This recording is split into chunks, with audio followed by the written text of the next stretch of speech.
नमस्कार प्रिय विद्यार्थियों, योगा ज्योतिष हब यूट्यूब चैनल में आप सबका हार्दिक अभिनंदन है। आज का इस वीडियो में हम पढ़ेंगे महाकवि सूरदास जी के बारे में और उनका जीवन परिचय और प्रश्नोत्तरी के साथ हम पढ़ने वाले हैं। ये यूजीसी योगा नेट का जो परीक्षाएं हैं उसमें फर्स्ट यूनिट के अंदर सूरदास जी के बारे में लगा हुआ है और इसको हम दो भागों में पढ़ेंगे। पहला वस्तुनिष्ठ प्रश्नों के साथ, फिर उसमें जो आगे के पदों में उनके बारे में बताया गया है, जो योग का संदेश है भक्ति का, उसको भी हम साथ में सुनेंगे। तो चलते हैं पहला प्रश्न की ओर। सबसे पहला प्रश्न ये है कि सूरदास जी का जन्म कब हुआ, ये सबसे पहले प्रश्न आता है। सूरदास जी का जन्म 1478 ईस्वी में रूनकता क्षेत्र में हुआ। ध्यान रखना है सन को, और रूनकता क्षेत्र में हुआ। ये गांव मथुरा आगरा मार्ग के किनारे स्थित है। जब इस रोड पर जाते हैं उसी के बीच में गांव आता है। साथ ही कुछ विद्वानों का ये भी मत है कि सूरदास जी का जन्म दिल्ली के पास सिही नामक स्थान पर एक गरीब सारस्वत ब्राह्मण परिवार में हुआ था। एक ये भी मानना है। और साथ ही साथ सूरदास जी की जो जन्म तिथि आती है वह वैशाख शुक्ला पंचमी बनती है। संवत 1535 विक्रमी समीचीन मानी, समीचीन वो ठीक माना जाता है। उनकी मृत्यु संवत 1620 से 1648 विक्रमी के मध्य मान्य है। ये इस तरह से आप इसको समझना है। दूसरा प्रश्न आता है, सूरदास जी के पिता का नाम क्या है। पिता का नाम पंडित रामदास सारस्वत है। कहीं कहीं रामदास वैरागी के नाम से भी आता है। सारस्वत है जो एक प्रसिद्ध गायक थे। इनके पिताजी वह भी प्रसिद्ध गायक है। तीसरा प्रश्न है, सूरदास जी की रचनाएं क्या हैं। रचनाओं के बारे में सूरदास जी के द्वारा जो लिखित जो प्रमुख हैं वो 5 ग्रंथ माने गए हैं। उनके नाम इस तरह से हैं। पहला है सूरसागर, जो सूरदास जी की प्रसिद्ध रचना है ये, जिसमें 1.25 लाख पद संग्रहित हैं। जो मैंने कहा पदों में आगे जो इनका सूरसागर ग्रंथ है उसमें ही एक भ्रमर गीत नाम से एक प्रसंग आता है जहाँ उद्धव और गोपियों के बीच में संवाद है। उसको हम पढ़ेंगे आगे, इसलिए आप वीडियो अंत तक देखिएगा और इसमें विशेष आपको योग से संबंधित संदेश भी समझ में आएगा। किंतु अब 7-8 हज़ार ही पद हमें मिलते हैं, पर हम वीडियो में मात्र 6 पदों को पढ़ने वाले हैं। पर हैं कितने? 7-8 हज़ार पद अभी मिलते हैं। टोटल थे 1.25 लाख। देखिए सूर सागर के द्वारा। और दूसरा ग्रंथ है सूर सारावली, सूर सारावली है। और तीसरा है साहित्य लहरी। और चतुर्थ है नल दमयंती का एक ये भी ग्रंथ है इनका। और पांचवा है ब्याह हलो, ब्याह हलो जो है ये एक आता है। इसके अतिरिक्त भी एक नागरी प्रचारणी सभा है काशी नगरी के द्वारा, वहाँ एक सभा होती है, वो एक वहाँ प्रकाशन करती है। उस प्रकाशित में एक हस्तलिखित पुस्तकों की एक विवरण जो तालिका होती है उसमें सूरदास के 16 ग्रंथों का उल्लेख देखने को मिलता है। इनमें सूरसागर, सूर सारावली, साहित्य लहरी, नल दमयंती, ब्याहलवो, जो ये पहले तो 5 हमने पढ़े। इसके अतिरिक्त क्या है, दशम स्कंध टीका, नाग लीला, भागवत, गोवर्धन लीला, सर 25, सूरसागर सार, प्राण प्यारी आदि ग्रंथ सम्मिलित हैं। सूरदास के अनुसार जो भगवान श्री कृष्ण के अनुग्रह से मनुष्य को सद्गति मिल सकती है, उनका ये मानना है। अटल भक्ति कर्म भेद जाति भेद ज्ञान योग से श्रेष्ठ माना गया है। उन्होंने भक्ति को सर्वश्रेष्ठ माना। अगला है प्रश्न, सूरदास जी के गुरु का नाम क्या है। स्वामी वल्लभाचार्य जी उनके गुरु हैं। अब गौ घाट पर ही उनकी भेंट श्री वल्लभाचार्य से हुई और बाद में वह इनके शिष्य बन गए। महाकवि सूरदास ने वल्लभाचार्य से ही भक्ति की दीक्षा प्राप्त की। वल्लभाचार्य जी ने सूरदास को भागवत लीला का गुणगान करने की सलाह दी थी। यह आपने ध्यान रखना है। सूरदास जी की पत्नी का नाम क्या था? ये प्रश्न पूछे तो आपका उत्तर होना चाहिए सूरदास जी आजीवन अविवाहित रहे थे, उन्होंने विवाह नहीं किया था। छठा प्रश्न है, सूरदास जी की भाषा क्या थी? उनकी भाषा ब्रज भाषा है। अवधी, संस्कृत, महर्षि, ये उनकी भाषाएं हैं। प्रमुख वो ब्रज के वासी थे, ब्रज भाषा उनकी है। सूरदास जी किस प्रकार के भक्त हैं? वह सगुण भक्ति काव्य के हैं। सगुण भक्ति काव्य के वह भक्त हैं। आठवां प्रश्न है, सूरदास जी की काव्य भाषा क्या है? उन्होंने किस भाषा का प्रयोग किया? सूरदास जी के काव्य में श्रृंगार और वात्सल्य रस की प्रचुरता देखने को हमें मिलती है। जो ब्रज भाषा जो बताया उन सब में ये दो रस इनमें ज़्यादा देखने को मिलते हैं। जब हम ये इनके पदों को पढ़ेंगे तो उसमें आपको समझ में आएगा। और अगला है, सूरदास जी के उपास्य देव कौन थे? वह किन की उपासना करते थे? उसका उत्तर है श्री कृष्ण जी उनके उपास्य देव हैं। 10वां प्रश्न, हिंदी साहित्य के सूर्य किसे कहा जाता है? ये बहुत इम्पोर्टेंट प्रश्न आता है। वह है सूरदास जी को हिंदी साहित्य के सूर्य कहा जाता है। सूरदास जी किस रस के सम्राट माने जाते हैं? 9 रस रहते हैं, उनमें से ये किस रस के सम्राट हैं? तो है वात्सल्य रस के ये सम्राट माने गए हैं, क्योंकि इन्होंने जिस तरह से श्री कृष्ण भगवान की बाल लीला का वर्णन चित्रण इन्होंने किया तो वो वात्सल्य रस से ओतप्रोत है। तो वो वात्सल्य प्रधान, ये वात्सल्य के सम्राट माने गए हैं। सूरदास जी की मृत्यु कब और कहाँ पर हुई?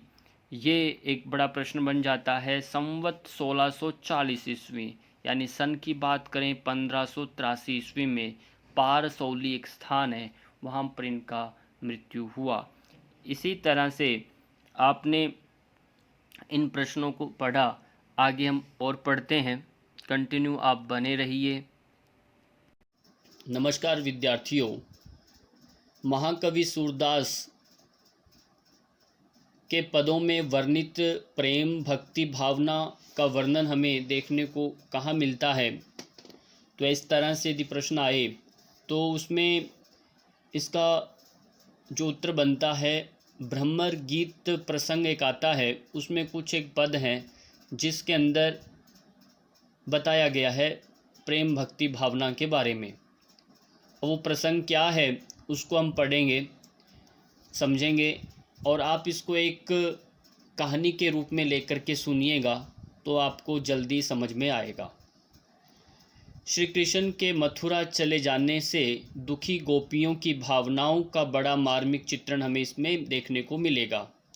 कैसे उद्धव श्री कृष्ण का संदेश लेकर ब्रज में आए।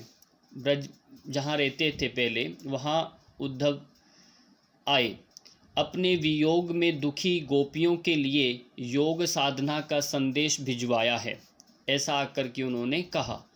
गोपियों को लगा था कि उनके प्रिय कृष्ण ने अवश्य ही उनके लिए कोई प्रेम भरा संदेश भिजवाया होगा, किंतु जब उन्होंने श्री कृष्ण को बुलाकर योग और ज्ञान को अपनाने का संदेश सुना तो उनके हृदय को बड़ा आघात पहुंचा।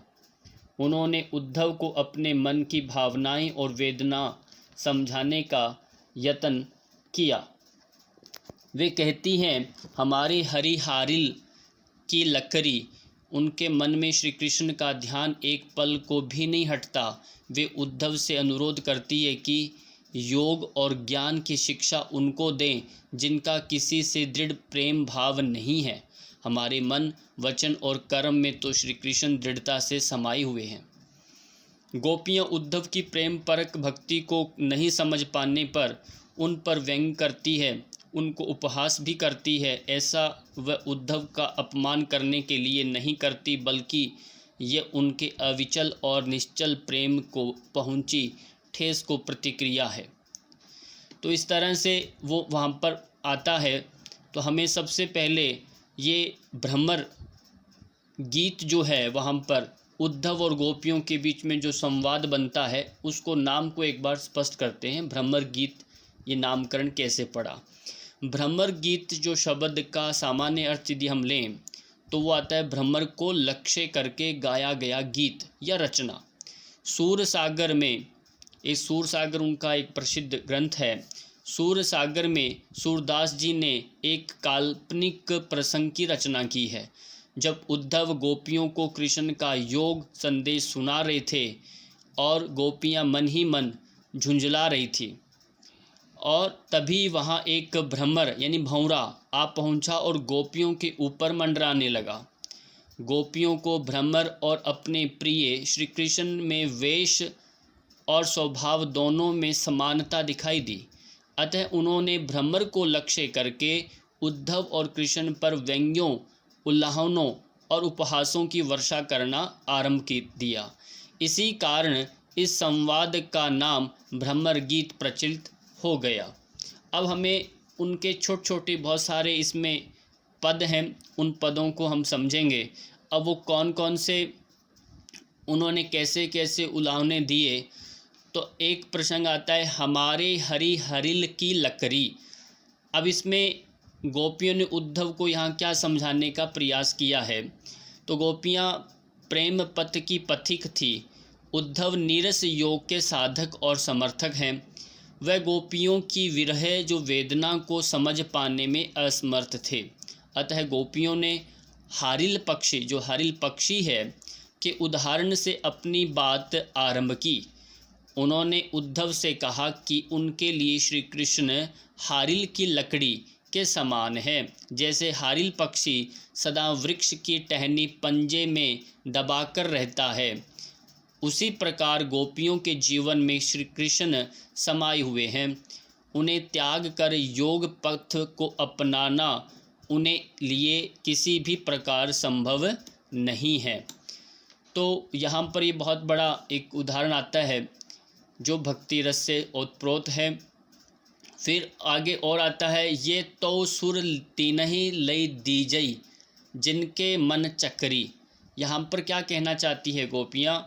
गोपियों के इस कथन में उद्धव और कृष्ण दोनों के प्रति बड़ा चुटिली व्यंग्य छिपा हुआ है। जब गोपियों की योग के प्रति अत्यंत अरुचि हुए भी उद्धव अपना योग का राग अलापे जा रहे हैं, फिर भी वो बताए जा रहे हैं। गोपियों ने कहा, हे उद्धव, आप कैसे ज्ञानी हैं, आपको पात्र और अपात्र का भी ज्ञान नहीं है। यदि आपको योग की दीक्षा देने का इतना ही चाव है तो उसे उन लोगों को सौंपो जिनके मन भरे की तरह रस लोलुप और चंचल हों। यहाँ गोपियों का कटाक्ष श्री कृष्ण पर है, जो कल तक उन्हें प्रेम करते थे और अब कुब्जा के साथ रमन कर रहे हैं। तो इस तरह से ये यहाँ पर हमें पूरा का पूरा हमें समझने को मिलता है कि यहाँ भक्ति रस और उद्धव के माध्यम से एक संदेश छुपा है। समझने की कोशिश करिए। अगला एक उक्ति आता है इसमें पंक्ति पद का, हम तो दूहु भांति फल पायो। यहाँ क्या कह रही हैं गोपियाँ? उद्धव के हठ पर खिंचदी हुई उन्हें योग कथा बंद कर देने को कह रही है। वे कहती है, उद्धव, आप हमारे कल्याण के लिए व्यर्थ इतना परिश्रम कर रहे हैं। हमने तो दोनों रूपों में सुफल प्राप्त कर लिया है। यदि श्री कृष्ण मिल जाते हैं तो बहुत ही अच्छी बात है, यदि नहीं भी मिलते तो भी हमारे सारे जगत में यश प्राप्त कर लिया है। कहाँ हम गोकुल की गवार छोटी जाति और वर्ण की स्त्रियां, और कहाँ वे श्री कृष्ण लक्ष्मी के पति नारायण। हमें उसके साथ मिल बैठने का अवसर मिल गया है, हमारे लिए यही पर्याप्त है। अतः आप अपनी योग कथा को विराम कर दीजिए। ये इस तरह से बातें वहाँ उनके साथ उद्धव के साथ हुई। तो अगला एक और उक्ति आती है, इसमें पद है, मुक्ति कौन की दासी। यहाँ गोपियों ने उद्धव से क्या कह रही हैं व्यंग्य के रूप में। यहाँ कहती है, उद्धव ने बार बार गोपियों को ये समझाने की चेष्टा की योग साधना से उनकी मुक्ति का मार्ग प्रशस्त होगा, ये कहना चाह रहे हैं उद्धव जी। पर गोपियों ने उन पर पलटवार करते हुए व्यंग्य किया कि उद्धव, तनिक ये बताइए कि जो निर्गुण पर ब्रह्म वेद अध्ययन और मुनियों के ज्ञान से भी परे हैं, उसे घोष निवासी, घोष में गवालों की बस्ती का निवास बनने की क्या आवश्यकता पड़ी। यानी कृष्ण के लिए कह रहे हैं कि वो सब इतने ब्रह्मलोक के रहने वाले ऐसे ज्ञानी को यहाँ गवालों में यानी गायों की बस्ती में क्यों रहना पड़ा। गोपियों का आशय यही है कि प्रेम और भक्ति के वशीभूत होकर भी ईश्वर श्री कृष्ण के रूप में ब्रज में आना पड़ा। प्रेमी भक्तों के लिए मुक्ति दासी के समान सामने खड़ी रहती हैं, उन्हें मुक्ति के लिए प्रयास नहीं करना पड़ता। तो अब हमें इनके जो प्रसिद्ध पद हैं उनको हम पढ़ेंगे। जो प्रसिद्ध इनके पद हैं उनमें सबसे पहले यदि बात करें, थोड़ा सा इनका पहला पद हम देखते हैं तो उसमें आता है, हमारे हरि हरिल की लकड़ी। हम इसमें 6 पद पढ़ेंगे अभी। मन बच करम नंदन नंद नंदन सो उर, ये दृढ़ करी पकड़ी, ये पद है। और इसका आगे और है, जागत सोवत सपने सोतुख, काने काने जकरी, सुनतही जोग लागत ऐसो अली, जो करुही ककरी, सोई व्याथी हमें लई, आए देखी सुनी न करी, ये तो सुर तिन्ही लई दीजई, जिनके मन चकरी। इसका अभिप्राय ये है। अब यहाँ पर अर्थ ध्यान से समझिएगा। इनमें कहना चाह रहे हैं, गोपियाँ उद्धव से कहती है कि हे उद्धव, श्री कृष्ण हमारे लिए हारिल की लकड़ी के समान है। जैसे हरिल पक्षी अपने पंजों में पकड़ी हुई टहनी को एक बार के लिए भी अपने से अलग नहीं करता, उसी प्रकार अपने श्री कृष्ण प्रेमी हृदयों में से कृष्ण का ध्यान हर पल एक पल के लिए भी नहीं हट पाता। जागते सोते स्वप्न में और प्रत्यक्ष में हमारे हृदय में निरंतर कृष्ण कृष्ण की ही रट लगाए रहते हैं। हम एक क्षण के लिए कृष्ण का वियोग सहन नहीं कर सकती। आपके योग साधना के उपदेश कान में पड़ते ही हमारे हृदय उसी तरह वितृष्णा से भर जाते हैं जैसे कड़वी ककड़ी चखते ही मुंह कड़वाहट से भर जाता है। हे उद्धव, आप कड़वी ककड़ी जैसे इस योग रूपी रोग को हमारे लिए ले आए हैं। हमने आज तक इस व्याधि को न देखा है, न सुना है और न कभी इसे किया है। उद्धव, आप इस योग के रोग की शिक्षा उन लोगों को दीजिए जिनके मन अस्थिर हैं, जिनमें दृढ़ प्रेम भाव का अभाव है। यहाँ गोपियाँ कह रही हैं कि हम तो पहले से ही इतने तल्लीन, हमें कुछ सुध नहीं रहता, तो हमें ये संदेश क्यों दिया जा रहा है। दूसरे पद में आता है, हम तहु दूहु भांति फल पायो, जो ब्रजनाथ मिलो तो नीको, नातरु जग जस गायो। इसका अर्थ समझिए इस पूरे पद का। इसमें अर्थ आता है कि गोपियाँ कहती हैं, उद्धव जी, हमें कृष्ण से प्रेम करने पर कोई पछतावा नहीं है। हमारे तो दोनों हाथों में लड्डू है। यदि हमारे निष्कपट प्रेम से प्रभावित होकर कृष्ण हमें फिर से दर्शन दे तो बहुत ही अच्छी बात। यदि ऐसा नहीं भी हो तो भी संसार में उनका यश गाने का सुफल तो हमें मिलेगा ही। संसार देखेगा कि प्रेम प्रसंग में किसका कैसा व्यवहार रहा। हम तो गोकुल गांव की गवालिन हैं, वर्ण और जाति दोनों में ही छोटी हैं। कृष्ण उच्च जाति के हैं, भला उनसे प्रेम करने का हमको क्या अधिकार था। पर मथुरा की एक दासी उन लक्ष्मी के स्वामी नारायण के अवतारे कृष्ण के साथ बराबरी के एक पंक्ति में बैठी है। ये कैसा बड़प्पन हुआ उद्धव? ये प्रश्न कर रही है गोपियाँ उद्धव से। आप तो ज्ञानी हैं, तनिक बताइए, जिस परब्रह्म श्री कृष्ण को वेदों के अध्ययन करता ध्यानस्थ योगी और ज्ञानी मुनि जग भी प्राप्त नहीं कर पाते, वे ही कृष्ण गोपों की बस्ती में आकर क्यों रह रहे हैं? केवल गोप गोपियों की भक्ति और प्रेम के कारण वह निराकार निर्गुण ब्रह्म सगुण साकार होकर इस ब्रजभूमि में अवतरिए हुए हैं, ये इनका मानना है। फिर साथ कह रहे हैं, आप सब छोड़कर यही बात बता दीजिए, क्या आप जैसे ज्ञानी और योगी जिसे मुक्ति की प्राप्ति के लिए निरंतर प्रयत्न करते रहते हैं, वह किसकी दासी है? वह भक्ति की दासी है। हम ब्रजवासी प्रेम और भक्ति के उपासक हैं। हमें मुक्ति की आकांक्षा नहीं है। हम आपके पैर छूकर हमारी यही प्रार्थना है कि आप अपनी योग कथा को बार बार न सुनाएं। हमारा तो स्पष्ट और दृढ़ मत है कि श्री कृष्ण को छोड़ जो व्यक्ति किसी अन्य की उपासना करता है, वह अपनी माता को ही तुच्छ बनाकर लजाता है। ये इस तरह से अब तीसरा जो पद यहाँ आता है उसमें बिलख जनी मानहु उधो प्यारे, वह मथुरा काजर की कोठरी जे आवतही तेतकारे। इस तरह से जो पद है उसका अभिप्राय ये है, व्याख्या समझिए। गोपियाँ योग और ज्ञान सिखाने आई उद्धव पर मधुर व्यंग करते हुए कह रही है, हे उद्धव, आप बुरा मत मानना। हमें तो ऐसा लगता है कि वह मथुरा नगरी काजल की कोठरी के समान हो गई है। वहाँ से निकलकर आने वाला हर व्यक्ति काला ही होता है। आप काले हैं, बलराम काला है और कृष्ण को बहकाकर ले गए वह अक्रूर भी काले हैं।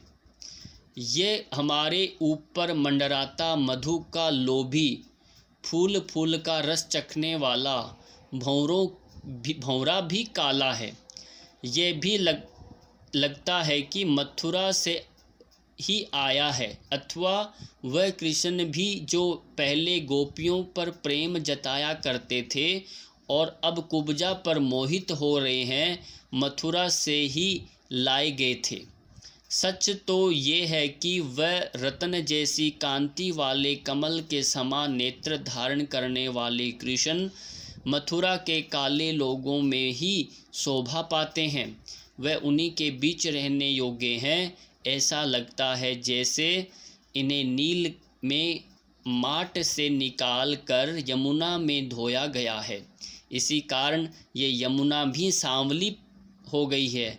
उद्धव कहते हैं, उद्धव के लिए कह रहे, उद्धव अपने परम मित्र उन श्री कृष्ण के गुणों का कहाँ तक वर्णन करें, वे तो सबसे न्यारे हैं, विलक्षण चरित्र वाले हैं।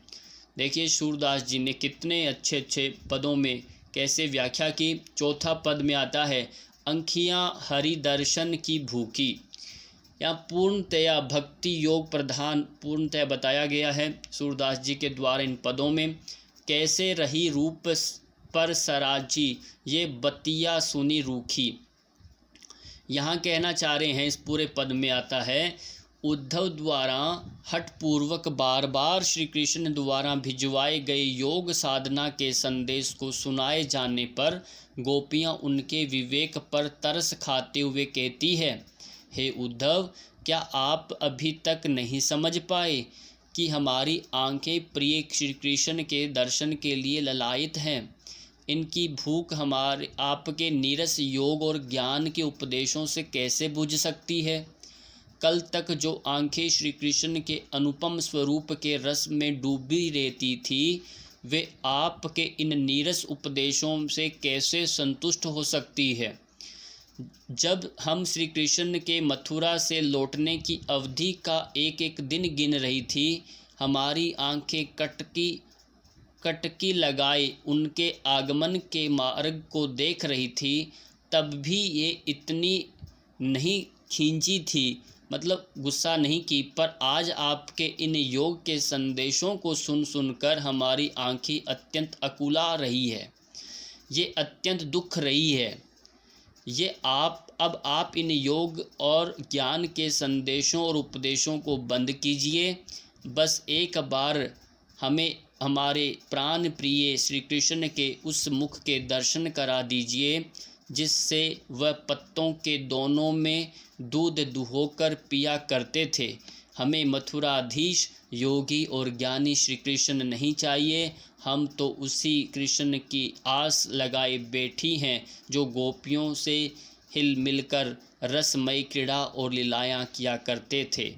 तो इस तरह से पूरा अब यहाँ पर 5वां पद आप देखेंगे, जिसमें निर्गुण कौन देश को बासी, मधुकर हंसी समुझाए सोहो देही बुझती सांझ न हांसी। इसका पूरा पद है। तो इसमें यहाँ क्या कह रहे हैं, गोपियों को बार बार निराकार ईश्वर की आराधना का उपदेश देने वाले उद्धव का मुंह बंद करने के लिए गोपियों ने उनसे निर्गुण का पूरा परिचय ही पूछ डाला। अब बताओ, निर्गुण ब्रह्म की जब बात कर रहे हो तो निर्गुण के बारे में पूछ डाला। उन्होंने कहा, हे उद्धव, हमें आपका उपदेश स्वीकार है, इस निर्गुण से मन लगाने को तैयार है, परंतु उसका पूरा परिचय तो हमें बताइए। वह आपका निर्गुण किस देश में का रहने वाला है, किस देश का रहने वाला है। हे मधुकर, यानी कृष्ण का प्रतीक है, हे मधुकर, बुरा न मानो, हमें हंस कर बताओ। हम तुमसे हंसी नहीं कर रही, सचमुच ही हम उस निर्गुण से परिचित होना चाहती हैं। बताओ, उस निर्गुण का पिता कौन है, उसकी माता कौन है, उसकी पत्नी का नाम क्या है और उसकी दासी कौन है, उसका रूप रंग और वेशभूषा कैसी है, ये भी बताओ कि उसे किस रस में रुचि है।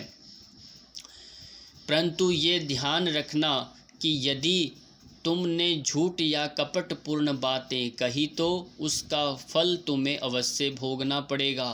गोपियों की इन बातों का या प्रश्नों को सुनकर उद्धव मौन हो गए, उनको उत्तर देते नहीं बना। निर्गुण ब्रह्म के माता पिता दासी और रूप रंग का तो प्रश्न ही नहीं उठता। बेचारे ज्ञानी उद्धव ब्रज की गोपियों के सहज प्रश्नों से परास्त होकर चुप होकर रह गए। इस तरह से यहाँ पर बताया गया।